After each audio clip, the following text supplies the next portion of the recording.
माई शेरा वाली।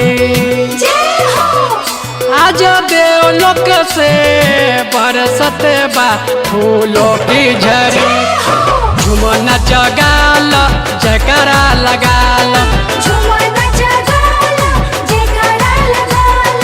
अंबर गगन से आइले बा माई शेरा वाली। आज देवलोक से बरसत बा फूलों की झरी, हे झूमना जगाल जयकारा लगाल,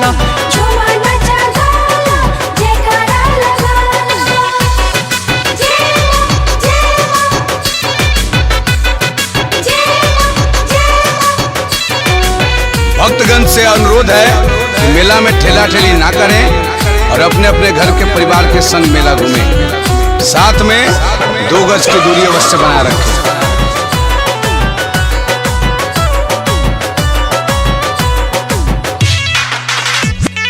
माई यहाँ पर आइल बा, खुशी के झोली लाइल बा,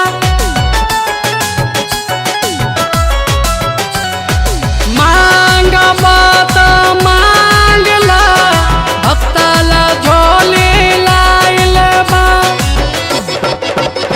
हे अंबर गगन से आइल बा माई शेरा वाली। आज देवलोक से बरसत बा फूलों की झरी, हे झूमना जगाल जयकारा लगाल,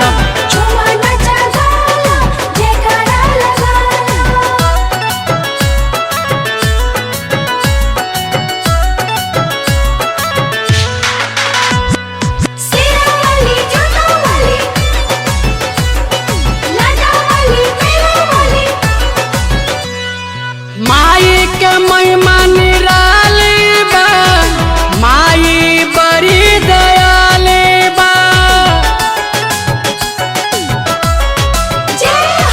माई के जे भी दर्शन करी मुँह मांगा वर पावेला,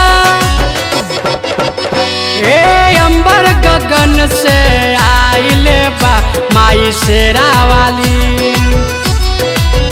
आज देवलोक से बरसत बा फूलों की झरी, हे झूमना जगाल जयकारा लगाल,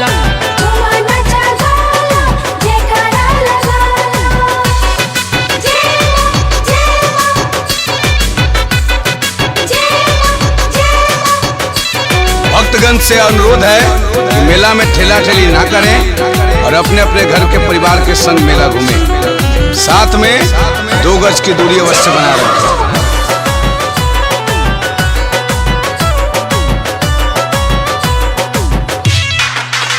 धर्मेंद्र के बात अजुमान ला, माई के जोत जगाला, मन के सब दुखवा मिटा के माई से नेहा लगाला, हे अंबर गगन से आइले बा माई शेरा वाली। आज देवलोक से बरसत बा फूलों की झरी, आज झूमना जगाल जयकारा लगाल,